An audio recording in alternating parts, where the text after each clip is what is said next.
यानी कि सब लोग मर गए थे। इन दोनों को कुछ भी नहीं पता था कि इतने ज्यादा लोग ऐसे कैसे मर गए। तभी वहाँ पर एक सर्वाइवर जो अभी जिंदा था वो इन दोनों आदमियों में से एक का पाँव पकड़ लेता है। ये लोग उसको वहाँ पर बहुत ज्यादा मारते हैं। इन दोनों आदमियों में से एक आदमी कहता है कि इसको मार देते हैं, मगर उसका दूसरा साथी इस बात के लिए तैयार नहीं था। वो उस सर्वाइवर को अपने ट्रक में बिठा लेते हैं और उसकी मदद करने के लिए उसको शहर की तरफ ले जाते हैं। वो लोग जब शहर में आ जाते हैं तो उनमें से एक आदमी ट्रक को रोक कर कुछ चीजें लेने जाता है। तभी वो सर्वाइवर इस बात का मौका उठाता है और वो उस ट्रक से भाग जाता है। जब वो आदमी जिसका ट्रक था वो चीजें लेकर आता है तो वो उस सर्वाइवर को ढूंढता है, मगर वो उसको कहीं पर भी नहीं मिलता। वो उसको काफी ज्यादा ढूंढने की कोशिश करता है, मगर वो सर्वाइवर उसको नहीं मिलता। तभी हम देखते हैं जो दूसरा आदमी यानी कि जो इसका भाई था उसकी तबीयत खराब होने लगी थी और वो अपने ट्रीटमेंट के लिए मेडिसिन लेने के लिए एक मेडिकल स्टोर में जाता है। उसको देखने से ऐसा लग रहा था कि उसको किसी वायरस ने जकड़ लिया है और वो वायरस आहिस्ता आहिस्ता लोगों में फैलता जा रहा है। इसके बाद हमें एक हादसे का सीन दिखाया जाता है। यहाँ पर हम देखते हैं कि एक गाड़ी जो खाई में गिर गई थी उसमें एक लेडी फंसी हुई थी। ये लेडी एक डॉक्टर थी और इस लेडी का नाम डॉक्टर किम था।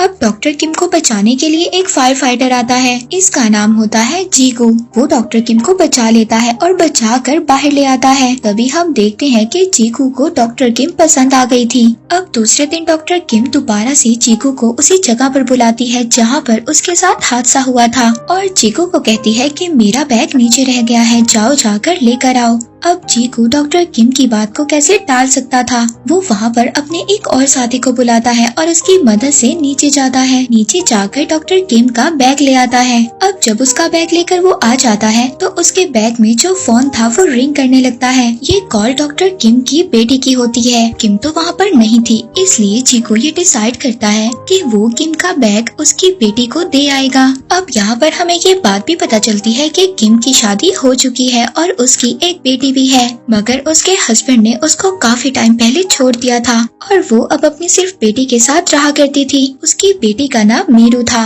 जीकू जब मीरू से मिलता है पहले तो वो उससे बात नहीं करती, मगर जब जीकू उसको थोड़ा सा अच्छा लगता है तो वो अपनी मदर का बैग उससे ले लेती है। अब जीकू अपनी कार में वापस जा रहा होता है। तभी हम देखते हैं कि जीकू के पास जो बस जा रही थी उसमें एक आदमी बहुत जोर जोर से खांस रहा था। इसका मतलब ये है कि ये वायरस अब आहिस्ता आहिस्ता फैल रहा था। दूसरी तरफ जब किम की बेटी घर वापस आ जाती है तो वो अपनी मदर को उनका बैग देती है। वो देखकर बहुत ज्यादा खुश होती है और पूछती है कि ये तुम्हें कहाँ से मिला। तभी वो बताती है कि मुझे चीकू नाम के एक अंकल ने ये बैग दिया है। किम इस बात को समझ गई थी कि ये वही फायर फाइटर है और वो दिल ही दिल में उसका शुक्रिया अदा करती है। अब किम और उसकी बेटी दोनों मिलकर एंजॉय कर रही होती हैं। तभी किम को हॉस्पिटल से कॉल आती है कि एक बहुत बड़ी इमरजेंसी है, एक अजीब सा केस है, जल्दी से हॉस्पिटल आ जाएं। अब किम अपना फर्ज निभाने के लिए हॉस्पिटल चली जाती है। वो रास्ते में अपनी मदर को भी कॉल करती है कि आप मीरू के पास चली जाएं, वो घर में अकेली है।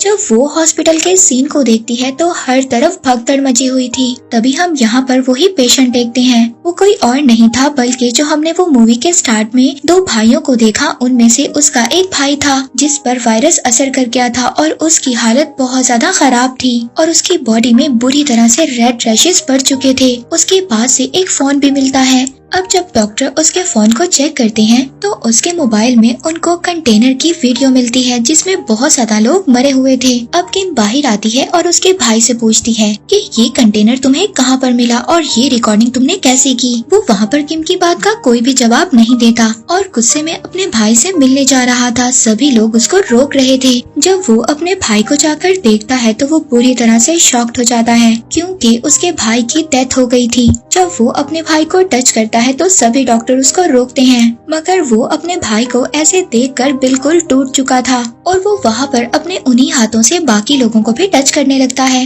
मगर सभी डॉक्टर्स इसको कंट्रोल कर लेते हैं।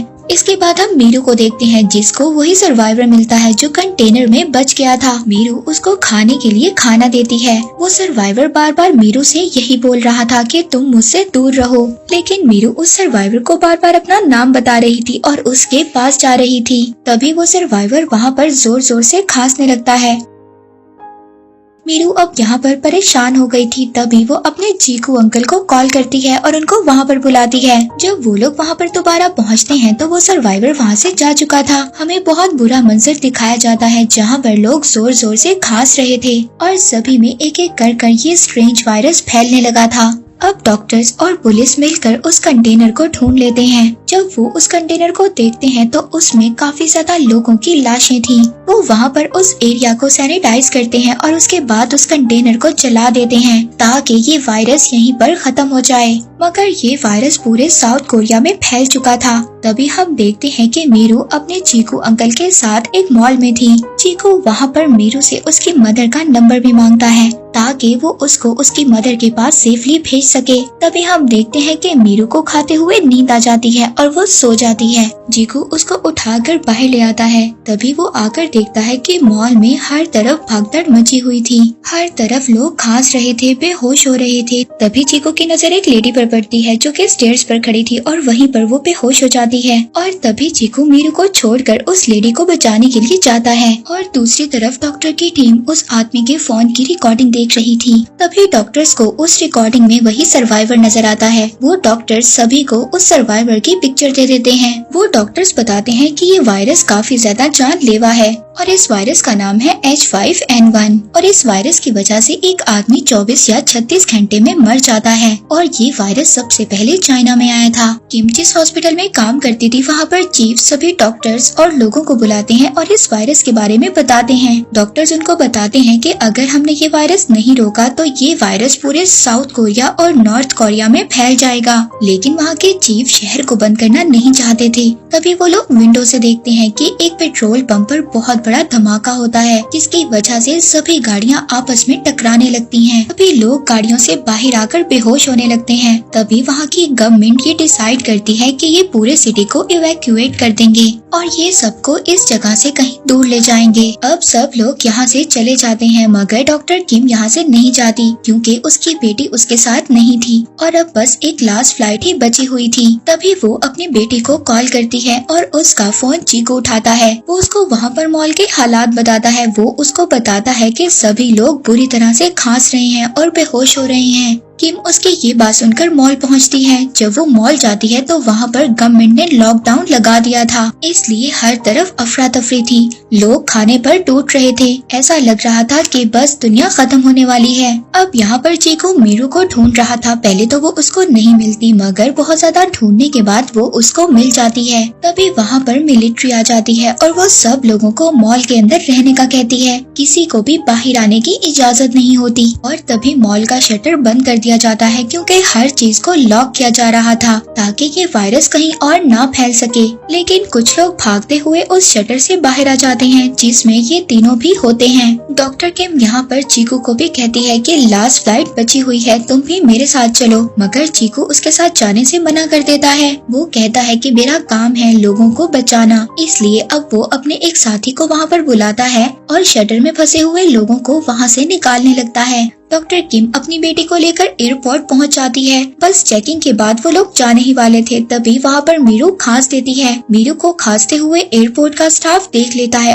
एयरपोर्ट का स्टाफ उनको रोक लेता है। वो कहते हैं कि वो लोग आगे नहीं जा सकते। तभी डॉक्टर किम उनको समझाती है कि इसको एक नॉर्मल कोल्ड है, ये जल्दी रिकवर हो जाएगी और वो उन दोनों को एयरपोर्ट से बाहर निकाल देते हैं। यहाँ पर हमें पता चलता है कि ये वायरस H5N1 है। ये सबसे पहले एक बर्ड को हुआ था और अब ये वायरस इंसानों में भी आ गया था। पूरे सिटी में लॉकडाउन लगा दिया जाता है। जो जहाँ पर था उसको वहीं पर रोक दिया जाता है। अब वहाँ के प्रेसिडेंट मीडिया के जरिए सब लोगों से कांटेक्ट करते हैं कि हम शर्मिंदा हैं, हम इतने ज्यादा लोगों की जान नहीं बचा सके, मगर अब जितने भी लोग बच गए हैं हम पूरी कोशिश करेंगे उन लोगों को बचाने की। अब इसके बाद वहाँ पर मेयर के साथ सब लोगों की मीटिंग होती है। वो इन सबको कहते हैं कि हमें एक बड़ा सा कैंप लगाकर सब लोगों को वहाँ पर रखना चाहिए। लेकिन वहाँ पर सीनियर डॉक्टर उनसे कहते हैं कि अगर हमने ऐसा किया तो जो लोग इन्फेक्टेड नहीं है वो भी इन्फेक्टेड हो जाएंगे और जिन लोगों को वायरस नहीं है वो लोग भी मुसीबत में आ जाएंगे। अब वो लोग कोई भी डॉक्टर की बात तो नहीं सुनता, सभी मेयर की बात को सुन लेते हैं क्योंकि हमें पता है कि गवर्नमेंट के पास एक अलग ही पावर होती है। गवर्नमेंट पब्लिक में अनाउंस करती है कि साउथ कोरिया में एक वायरस फैल गया है और हमें सब लोगों को एक कैंप में रखना होगा। अब ये न्यूज आने के बाद हर जगह पर मिलिट्री फैल जाती है। अब सब लोगों को घरों से निकाला जा रहा था और उस कैंप में रखा जा रहा था। हम देखते हैं कि WHO के हेड और साउथ कोरिया के प्रेसिडेंट दोनों मीटिंग करते हैं। डॉक्टर प्रेसिडेंट को मीटिंग में बताते हैं कि हम जो कर रहे हैं वो बिल्कुल गलत है, ऐसे तो और लोगों को भी वायरस लग जाएगा। लेकिन वहाँ पर वाइस प्रेसिडेंट डॉक्टर की कोई भी बात मानने को तैयार नहीं थे। प्रेसिडेंट डॉक्टर से कहते हैं कि हमने तुम्हारा अप्रूवल नहीं मांगा, हमें सिर्फ इतना बताओ कि आगे इस वायरस को कैसे रोका जा सकता है। डॉक्टर्स प्रेसिडेंट को कहते हैं कि हमें एक PCR टेस्ट लेना होगा जिनकी रिपोर्ट्स 48 घंटों में आएगी और जो लोग ठीक होंगे उनको अलग कर दिया जाएगा और उन लोगों को 48 घंटे तक उसी कैंप में रखना होगा। इसी बीच डॉक्टर किम अपनी बेटी मीरू को देखती है जो अब वो भी इन्फेक्टेड हो गई थी, लेकिन डॉक्टर किम किसी को भी नहीं बताती। तभी वहाँ पर जीकू को भी ये बात पता चल जाती है। वो डॉक्टर किम से कहता है कि तुम्हें अपनी बेटी को अलग कर देना चाहिए, अगर तुमने ऐसा नहीं किया तो बाकी लोग भी इन्फेक्टेड हो जाएंगे। लेकिन किम इसकी बात को नहीं मानती। वो कहती है कि मैं इसको लोगों से अलग रखूंगी, हमेशा मास्क पहना कर रखूंगी। फिर अगले दिन सुबह हम सिटी को देखते हैं जहाँ पर हर चीज रुक गई थी। अब मिलिट्री वालों को भी वो सर्वाइवर मिल गया था और वो अब उसके लिए एक अलग कैंप बनाते हैं। और तभी गवर्नमेंट ये डिसाइड करती है कि उस कैंप में से जो गवर्नमेंट ने बनाया था वहाँ पर से कोई भी आदमी बाहर नहीं जाना चाहिए। अगर ऐसा हुआ तो बाकी कंट्रीज में भी ये वायरस फैल सकता है। मीरू की भी हालत बहुत ज्यादा उस वायरस की वजह से खराब हो रही थी। वो बार बार बेहोश हो रही थी और उसकी बॉडी पर भी रेड से रैशेस आ गए थे। डॉक्टर किम अपनी बेटी को बचाने की बहुत ज्यादा कोशिश करती है। वो बार बार गॉड से प्रेयर भी कर रही थी, मगर अभी तक इस वायरस की कोई भी वैक्सीन नहीं बनी थी। वहाँ पर उसी सर्वाइवर का भी डॉक्टर टेस्ट कर रहे थे। तभी डॉक्टर्स की टीम किम के पास आती है और उसको भी वो अपनी टीम में शामिल होने का कहती हैं, क्योंकि डॉक्टर किम एक स्पेशलिस्ट थी। अब सब डॉक्टर्स जब उस सर्वाइवर का टेस्ट करते हैं तो उनको पता चलता है कि वायरस होने के बावजूद उस सर्वाइवर को कुछ भी नहीं हुआ और वो बिल्कुल ठीक हो गया और वो इस वायरस से अब बिल्कुल रिकवर हो गया है। इसका मतलब ये था कि उस सर्वाइवर के ब्लड से वैक्सीन को बनाया जा सकता था। इसके बाद वहाँ पर जो डॉक्टर्स थे वो अपने सीनियर डॉक्टर को वीडियो कॉल करते हैं और वो अपने सीनियर डॉक्टर से पूछते हैं कि हम इस सर्वाइवर के ब्लड से एक सीरम बनाना चाहते हैं। उनके डॉक्टर उनको परमिशन दे देते हैं। फाइनली ये लोग सीरम बना लेते हैं और रिजल्ट भी पॉजिटिव आता है। उन्होंने वो सीरम बना लिया था। वो लोग काफी ज्यादा खुश हो गए थे, लेकिन इस सीरम को लगाने के लिए लोगों को काफी टाइम चाहिए होगा। तभी हम वहाँ पर देखते हैं कि डॉक्टर किम एक सीरम चुरा लेती है। डॉक्टर किम अपनी बेटी को वो इंजेक्शन लगा देती है, मगर तभी वहाँ पर आर्मी के लोग आ जाते हैं। वो डॉक्टर किम पर गुस्सा करते हैं और कहते हैं कि तुमने इसे यहाँ पर क्यों रखा हुआ है, ये बाकी लोगों को भी इन्फेक्टेड कर देगी। और हमें यहाँ पर पता चलता है कि डॉक्टर किम ने अपनी बेटी को इंजेक्शन लगा दिया था, लेकिन वो बेहोश थी। वो आर्मी के लोग मीरू को बेहोश देखकर ये समझते हैं कि वो मर चुकी है और वो उसको वहाँ से ले जाते हैं। डॉक्टर किम को भी वहाँ पर बेहोश कर दिया जाता है। जीकू भी कैंप से बाहर आता है और वो वहाँ पर किम और मीरू को ढूंढने लगता है, मगर तभी वो अपने सामने एक बहुत ही खौफनाक मंजर देखता है।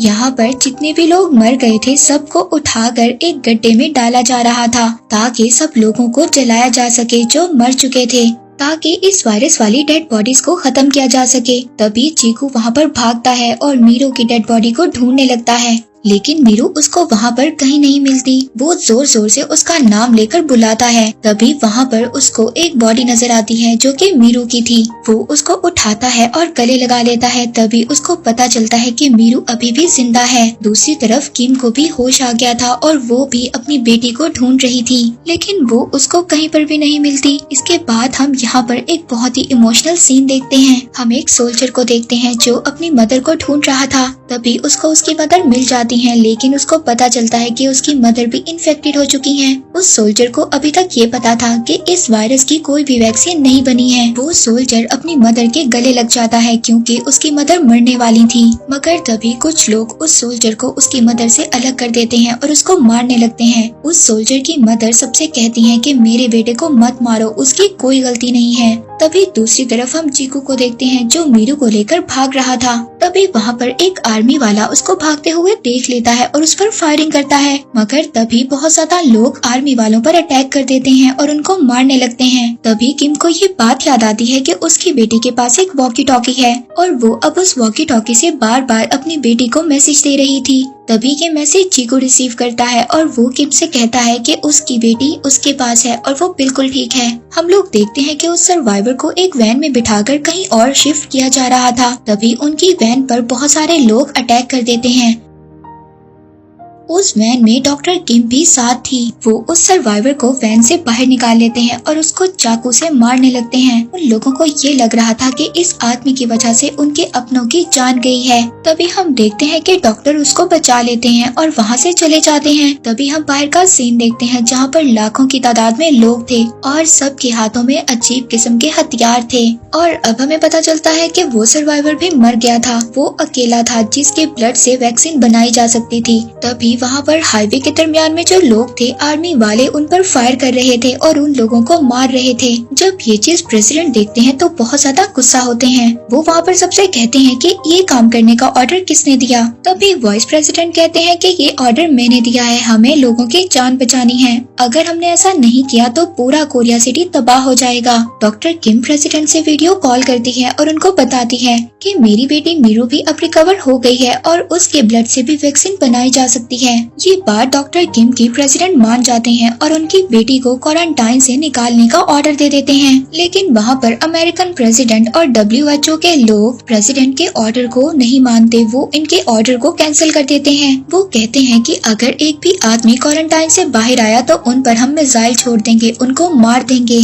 कोई भी प्रेसिडेंट की बात नहीं मान रहा था। तभी हम देखते हैं कि बहुत ज्यादा लोगों में मीरू आगे आ जाती है और उसकी मदर किम उसको देख लेती है। वो दोनों एक दूसरे से मिलने के लिए भागने लगती हैं। तभी आर्मी वाले उनको फायर करना स्टार्ट कर देते हैं और एक गोली आकर किम के बाजू पर लग जाती है। वहाँ पर चीकू भी आ जाता है। वो किम को पकड़ लेता है। तभी अपनी मदर के सामने मीरू आ जाती है। वो अपनी मदर के आगे आकर खड़ी हो जाती है और कहती है कि प्लीज मेरी मदर को गोली मत मारो, और बार बार यही कह रही थी कि प्लीज मेरी मदर को गोली मत मारो। और ये काफी ज्यादा इमोशनल सीन था। तभी वहाँ पर जब सब लोग देखते हैं कि एक बच्ची जो सबको बचाने की कोशिश कर रही है, वो सब लोग